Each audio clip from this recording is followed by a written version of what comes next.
এই সিরিজটা যখন আপনি দেখা কমপ্লিট করবেন, একটুও বাড়িয়ে বলছি না, আপনার ফেটে যাবে। এক কথায় বলতে গেলে আপনার ফেটে যাবে। কথা বলছি মনস্টার সিরিজের, মানে মনস্টার ফ্র্যাঞ্চাইজি নেটফ্লিক্সের সিরিজ, তার একটা পার্ট যেটা হচ্ছে the Lyle and Erik Menendez story. মানে সিরিজটার নাম হচ্ছে monsters the Lyle and Erik Menendez story, যেটা হচ্ছে মেনেন্ডেস ব্রাদার্সদের গল্প।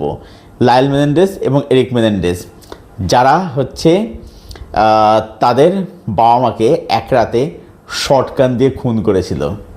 তো কেন খুন করেছিল, কী কারণ ছিল, সেটাই হচ্ছে নিয়ে হচ্ছে এই সিরিজটা। 9টা এপিসোড রয়েছে, এক একটা পর্বের ডিউরেশন হচ্ছে 45 মিনিট থেকে 1 ঘন্টার কাছাকাছি। সিরিজটা কেন আপনি দেখবেন, চলুন এবারে মূল আলোচনার মধ্যে ঢোকা যাক।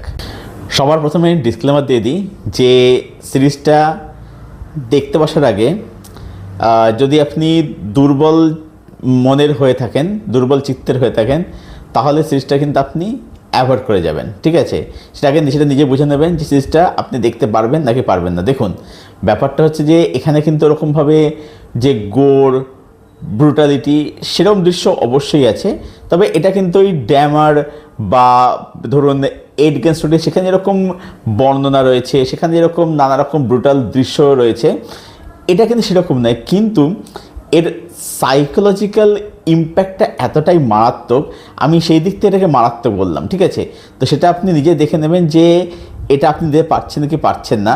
কারণ দেখুন, ব্যাপারটা হচ্ছে যে এখানে যা কিছু দেখানো হচ্ছে, অ্যাকচুয়ালি ব্যাপারটা যে আমাদের চারিপাশে এমন অনেক ঘটনাই ঘটে যেগুলো না আমরা আমাদের সাদা মানে চোখে বা আমাদের যে সাদা মনে বা আমাদের নর্মাল স্বাভাবিক বুদ্ধিতে সেগুলো আমরা কখনোই ভাবতে পারবো না। এটা অতি সেরকম একটা ঘটনা। আপনার ইনিশিয়ালি মনে হতে পারে যে দুটো ছেলে তারা কেন তাদের বাবা মাকে খুন করলো, এটা মনে হবে খুব স্বাভাবিক বিষয়, কারণ কেউ তার বাবা মাকে খুন করছে, এটা তো খুবই একটা নিন্দনীয়, খুবই ঘৃণ্যটা কাজ, ঘৃণ্যটা অপরাধ। এবারে ব্যাপারটা যেটা সিনেমা দেখাচ্ছে, এবারে আমি রাইটিংয়ের মধ্যে ঢুকছি। প্রথমে ফিনাসটা বলে দিলাম। প্রথমে কি হচ্ছে, ইনিশিয়ালি দেখে আপনার মনে হবে যে এই ছেলে দুটো খুব মানে একদম যাকে বলে উচ্ছনে যাওয়া ছেলে।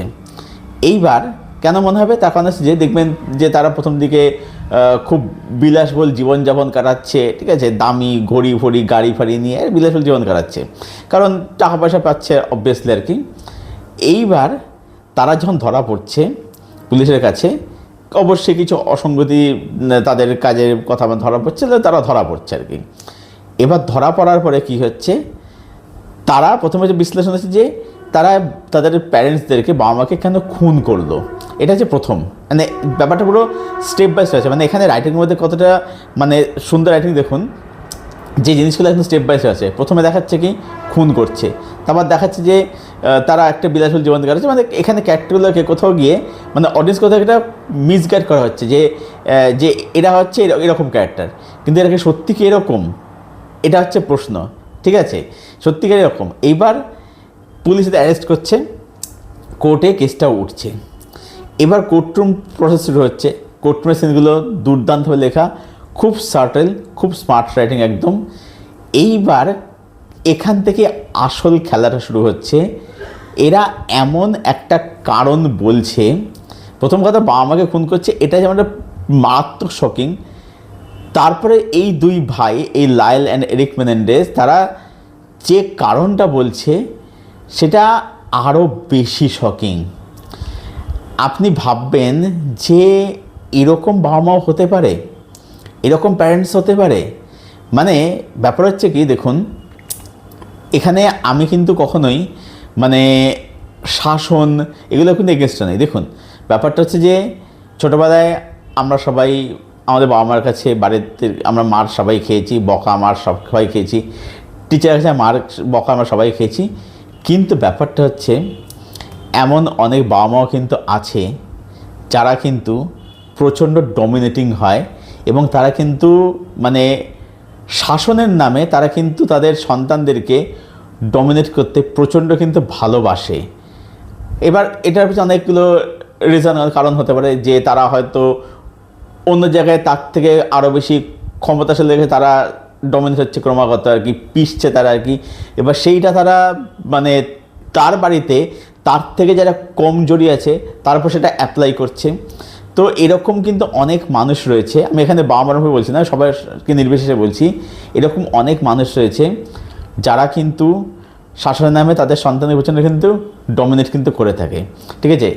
এবং এখানে তারা যে কারণটা বলে, মানে এটা নাকি তাদের বাবা মার কাছে এটা নাকি পানিশমেন্ট, মানে তারা পানিশমেন্টের নামে যে জিনিসটা করতে, আমি বলবো না সেটা স্পয়লার হয়ে যায়, সেটা মানে আপনার সাথে তোলা থাক, তারা জিনিসটা করতো না, মানে আপনার মানে আপনি অবাক হয়ে যাবেন, আপনার রাগ ঘৃণা সব কিছু একসাথে আপনার তৈরি হবে, ঠিক আছে। এবং এরকম কিন্তু অনেক প্যারেন্টস কিন্তু আছে, বাবা মা কিন্তু আছে, যারা কিন্তু শাসনের নামে এরকম নানা রকম কিন্তু কাজকর্ম কিন্তু করে থাকে, ঠিক আছে। আমি একটা ছোট্ট একটা ঘটনা বলি আপনাদেরকে, সামান্য একটু বলছি। আমি একটা টিচারের কাছে পড়তাম, ঠিক আছে, আমি তার নাম নেব না অবশ্যই। সেই টিচার, ঠিক আছে, দেখুন আমরা টিচারকে সবাই মার খেয়েছি, সেই টিচার কী করতে শুনলাম অবাক হবেন, মানে সেই টিচারকে আমার টিচার কম সাইকোপ্যাথ মনে হতো বেশি। সে মারা ইয়ে করার থেকে, মানে তার মার হচ্ছে একদম সেই ভায়োলেন্ট লেভেলের মার, ঠিক আছে। ওরকম মার কোনো সুস্থ মস্তিষ্ক মারতে পারে বলে আমার তো মনে হয় না কখনোই আর কি, ঠিক আছে। মানে দেখুন আমরাও স্কেলের বাড়ি বেতের বাড়ি আমরাও খেয়েছি, বেঞ্চ দাঁড়ানো এগুলো আমরা হয়েছে। সে কী করতো, সে গরম চা, ধোয়াটা গরম চা মুখের মধ্যে ছিটিয়ে দিত, মুখে ঢেলে দিত, বা সে গরম চায়ের কাপ গালে বা হাতে ঠেকিয়ে চায় মানে কাপের ছ্যাঁকা দিত, ঠিক আছে, যেটা কিন্তু কোনো সুস্থ মানুষ কিন্তু কখনো করতে পারবে না। তো এরকম মানুষ কিন্তু আছে যারা কিন্তু এই শাসন করার নাম করে তারা কিন্তু এইগুলো কিন্তু করে থাকে, ঠিক আছে। তো এগুলো তো কিছুই না, আমি যে উদাহরণ দিই সেগুলো কিছুই না। এখানে তারা যে কারণগুলো বলে, কারণটা বলে আর কি, সেটা মানে এতটাই হন্টিং, এতটাই মারাত্মক, মানে আপনি ভাববেন যে এরকমও হতে পারে।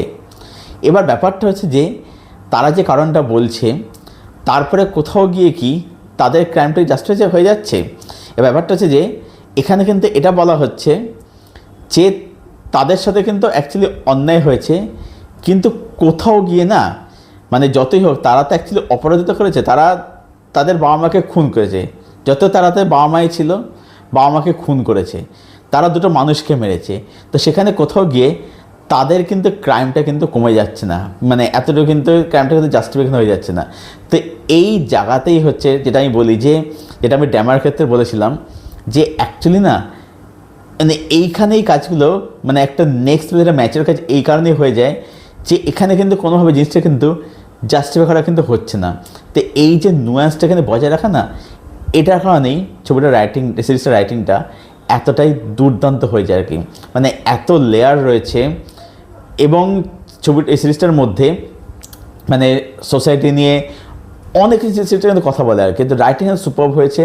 প্লাস এখানে যারা অভিনয় করছে, এখানে প্রত্যেকের পারফরমেন্স দেখবার মতো, সবাই এখানে তার যে খুব ভালো কাজ করেছে, কোড প্রেজেন্টগুলো দুর্দান্তভাবে লেখা আর কি, ওয়েল এক্সিকিউটেড।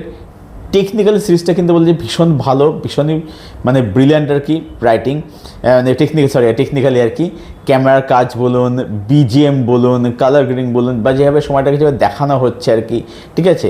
তো টেকনিক্যাল সাপোর্ট কিন্তু এখানে ভীষণ ভীষণ ভালো, ভীষণ ভীষণ সুন্দর। ওভারঅল এটাই বলবো যে monsters, the Lyle and Erik Menendez story, এই কাজটা এটা একটা মারাত্মক লেভেলের একটা কাজ, মারাত্মক লেভেলের কাজ।